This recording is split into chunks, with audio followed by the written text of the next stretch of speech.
light within my heart, light within my thoughts, light within my words. May one and all and everything, blessed and loved, ever be. Welcome. I am Sister Who. There's been lots of discussion during the current time about pandemics and such, and I don't know that there's a really clear answer, and I'm not sure that everyone is going to agree with what I say in this episode, so if you feel offended by something I say, I would just encourage you to think about it more deeply. And please don't be offended so much as be thoughtful. On one hand, there are close friends who have died of a recent medical concern.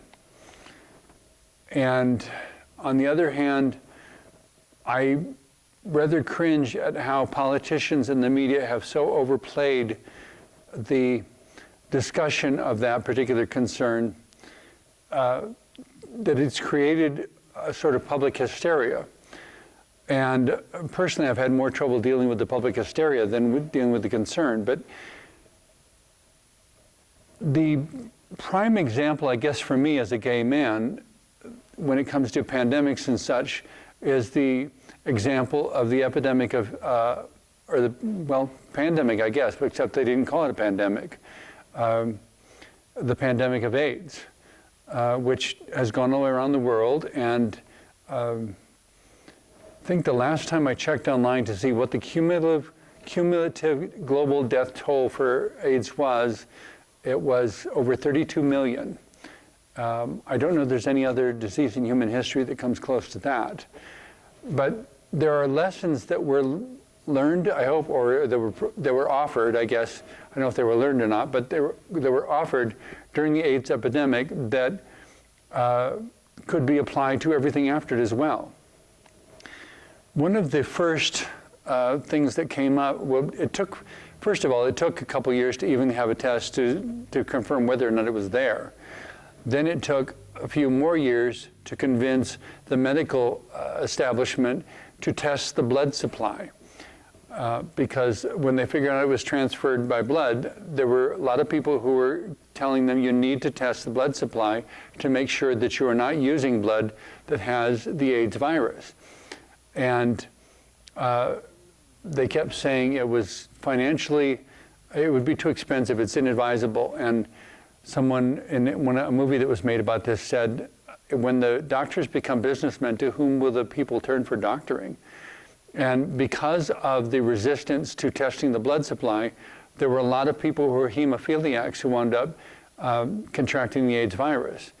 And because the education didn't go out, because initially people wanted to assume that it was something that only applied to gay people, and we don't like gay people anyway, so we'll just ignore it. And for 8 years in the United States, as hundreds of thousands of men are dying of this unstoppable disease, the President of the United States said absolutely nothing and wouldn't even acknowledge that it was happening. Hundreds of thousands of people dying, and the government would not even acknowledge that it was happening. You know, while behind the scenes, at a local level, people are going out of their way trying to do things, find the answers, do something to deal with this threat of AIDS. But somewhere in once they figured out it was transferred by blood, one of the first things that came out was a whole list of what was called safer sex practices in ways that specifically to prevent the transmission of AIDS by interfering with the ability of AIDS to travel by blood from one person to the next. And so we have this list of safer sex practices, all the ways that you can have sex, enjoy sex, do whatever, have fun, but don't do these or you'll risk transmission of AIDS. And bringing all of that forward to a more recent time, to the more recent concerns, and for that matter, for all future concerns. The basic point as this current concern came to the fore was that it had to do with the spread of germs. And there are a lot of things that have to do with the spread of germs that people just don't take seriously unless somebody convinces them that there is a serious threat. Well, I calculated somewhere in the middle of the beginning, I calculated the highest numbers of deaths and compared that to the global population. And what I came up with just from my personal figures was that there was less than 1/1000% of dying of this particular concern. And I also found out that there were 70 to 100 other diseases that were devastating in their implications, that were life-threatening, that did not initially have any symptoms or any way of tracking them. But in both cases, like the concern that was so blown out of proportion, there are a number of people who are going to die of this, and it's going to be horrible. In terms of the numbers of the population, they're a small percentage. But at what point do you say it's a small enough percentage that it doesn't matter? So the point is not whether it's many or whether it's few. Well, there's so many points that we could draw from this. One of the points I really didn't appreciate was that the politicians were charged with creating policies and procedures and managing the whole thing. And I kept asking people, but I never got an answer.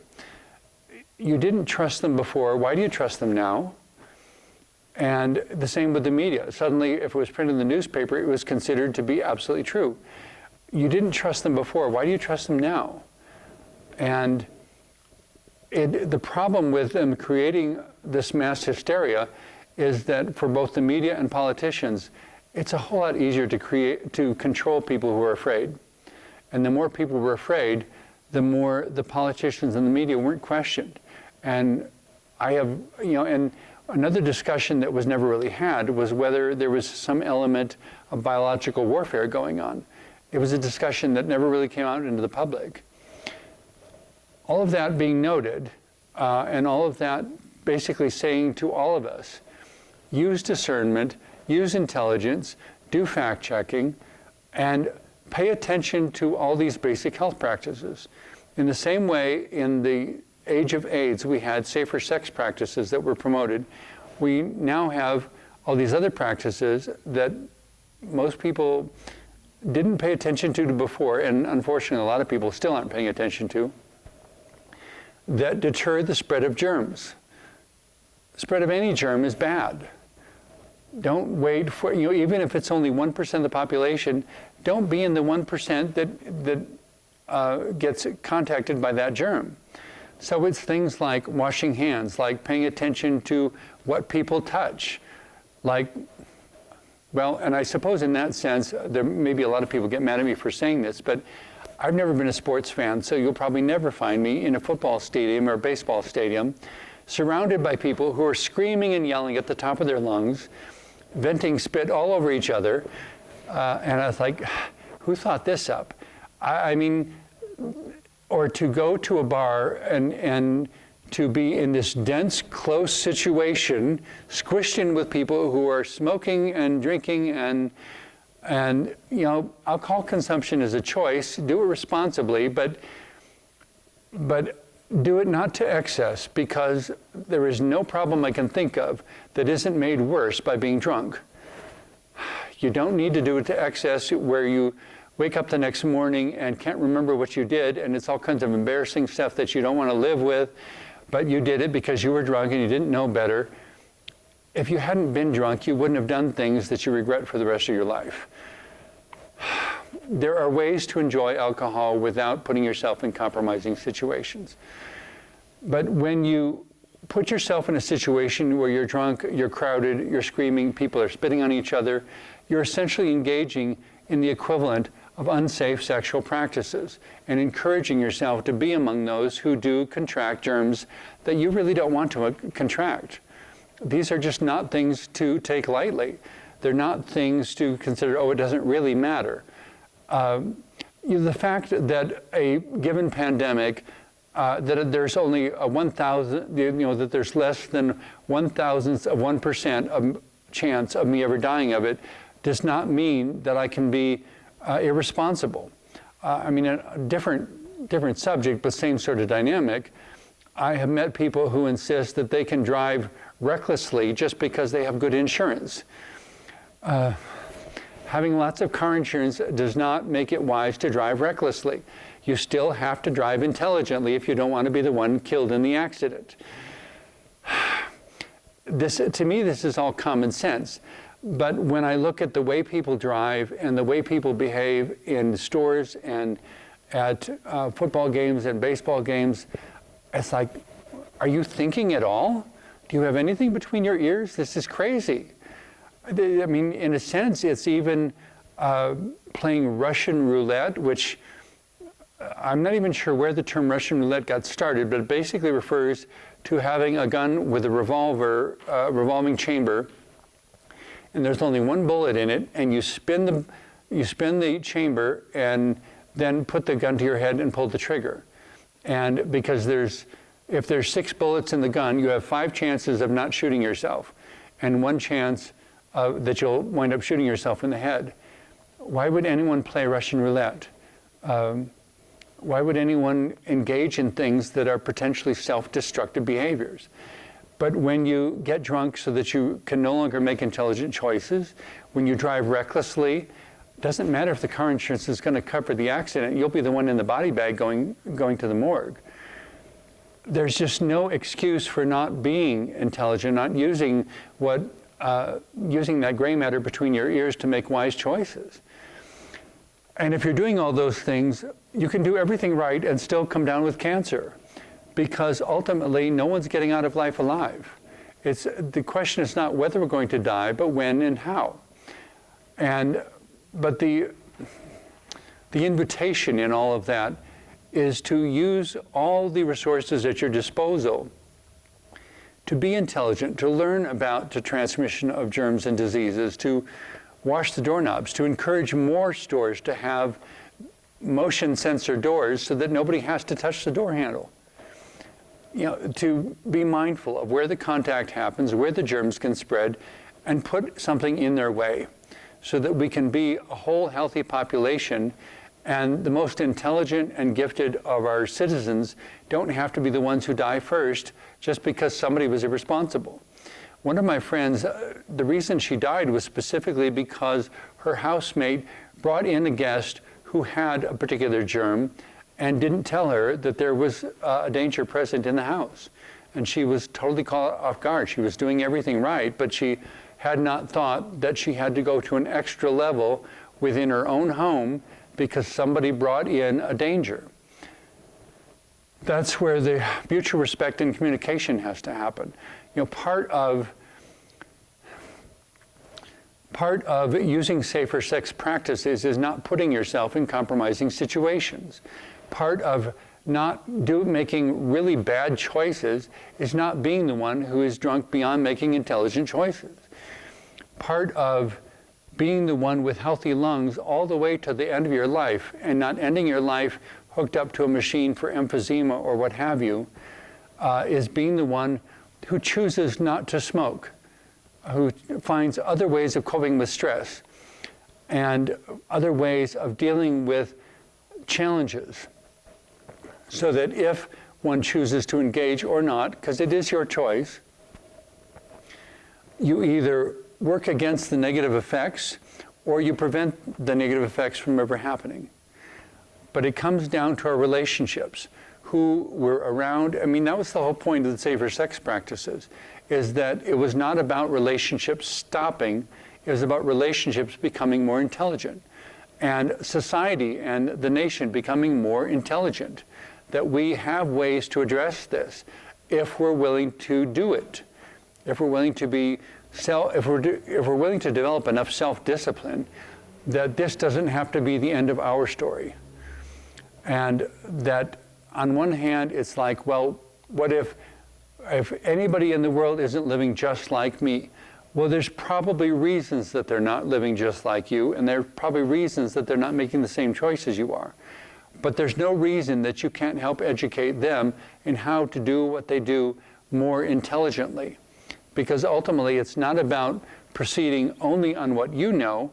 It's about all of us being a global community so that I can know what everybody else knows. And the intelligence of the whole human race can be the intelligence that guides my life. not relying only on the intelligence that only I have and no more. Because there are a lot of things I don't know. But going on the point of things that I don't know anything about you that you haven't told me.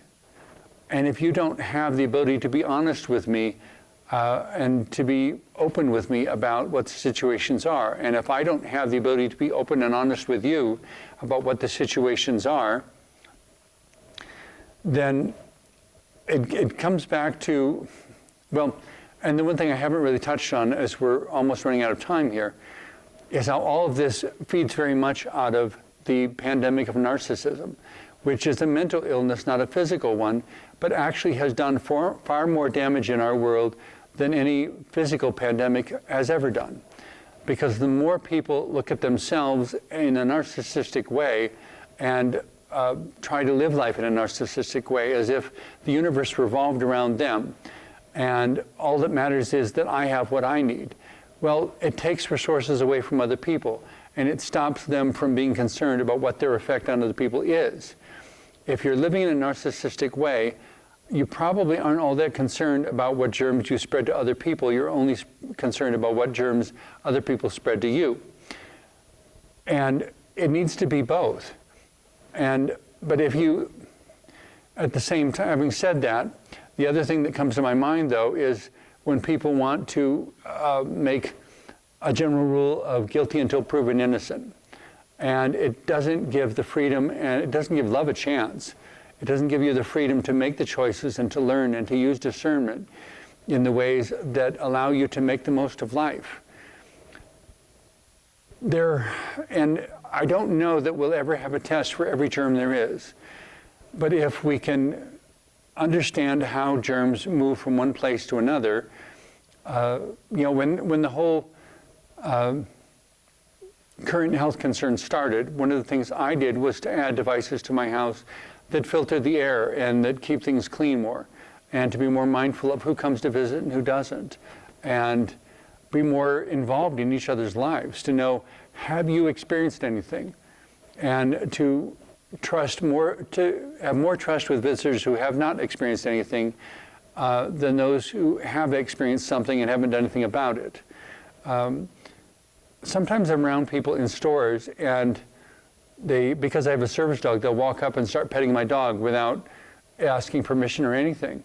And so when I leave the store, just to be sure, because I don't know this person and I thought they were being way too forward, I will actually take hand sanitizer and rub it all over my dog's back wherever they touched him, because I don't want him to inadvertently transmit something. But being cognizant of the details and paying attention to what other people have touched, what I don't need to touch, or is there a way I can touch it that is different from the way everyone else touched it? I have a cape I wear in the wintertime, and for a long time, I never went in the post office without putting the cape between me and the handle, so that my hand never touched the handle of the door going into the post office. It was just something that I could do that stopped any transmission from happening. And I tried to favor stores that had automatic doors. But that's not about not being narcissistic. That's about being it's what I call relational individuality. That you have narcissistic individuality that doesn't accept responsibility for making wise choices and doing things the best possible way to deter the spread of physical germs, but also to deter the spread of mental germs. That when people feel valued and recognized and listened to, that sets a different pattern of interpersonal relationship that discourages them from thinking of themselves as the center of the universe, and instead recognizes that first, last, and always, the universe is a shared space. We all share this space, and we have to share it in a way that discourages narcissism and physical germs and every other thing from spreading from one person to another. Because that sort of thinking that I'm the only one who matters, and if everyone else dies and I'm the only one who's left, then obviously I won't have any way of surviving. Because relational individuality recognizes that for every individual, that no individual can continue to exist without a constellation of relationships. Narcissism, on the other hand, doesn't care about anyone else's welfare but its own, and in so doing creates a world in which things are not shared intelligently and wisely and respectfully, and winds up creating a situation in which every negative thing explodes like people spitting at a football game. Whatever germ anyone had going into there, those are all the germs you're carrying with you when you come out. It's just, we have safer sex practices that came out with during AIDS, and we have intelligent relational practices that need to be consistently practiced today. And I realize I've rambled in a bunch of different directions, but I hope some of what I've said has been helpful to you. But beware of narcissism, because it is more dangerous than any physical epidemic we will ever face. Thank you very much for watching.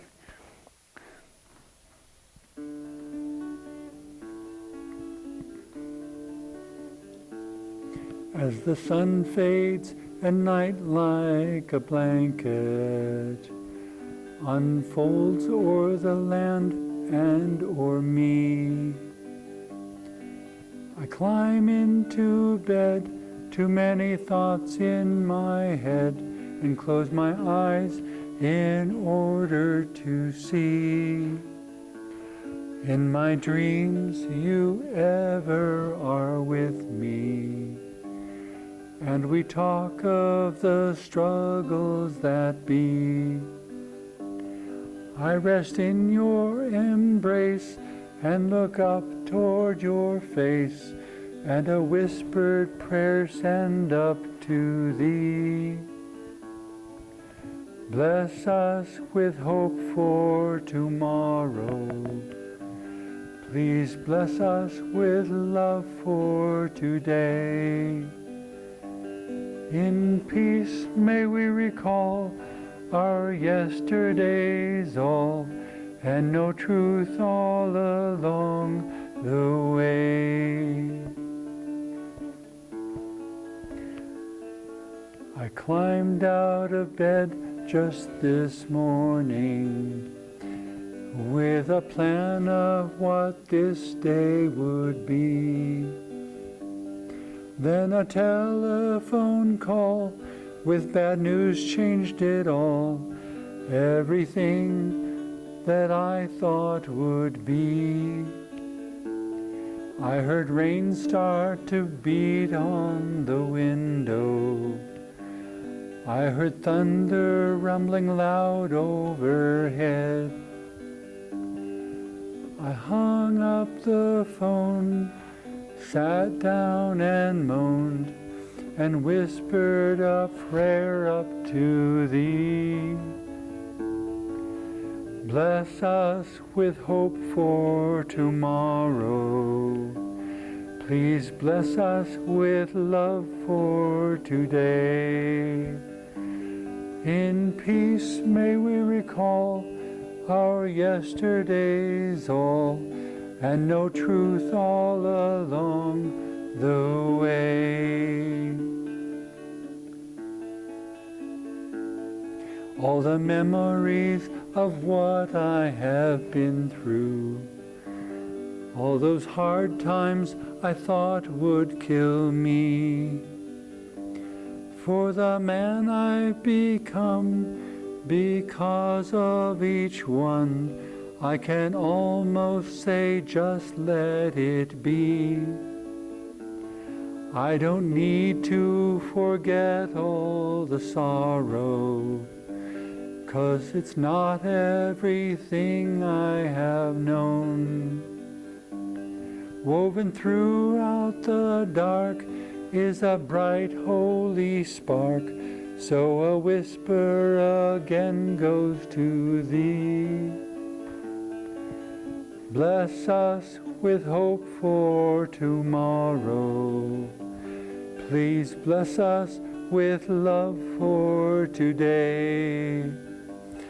In peace may we recall our yesterdays all, and know truth all along the way.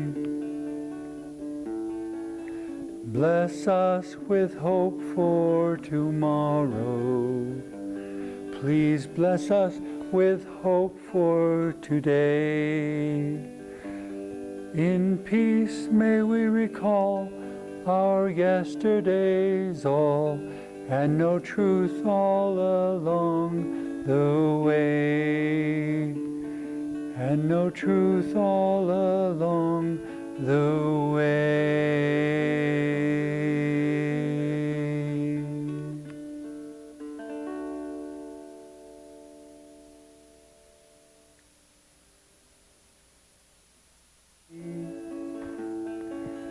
Bless us with hope for tomorrow.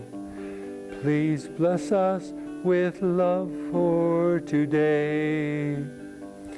In peace may we recall our yesterdays all, and know truth all along the way. Bless us with hope for tomorrow. Please bless us with hope for today. In peace may we recall our yesterdays all, and know truth all along the way. And know truth all along the way.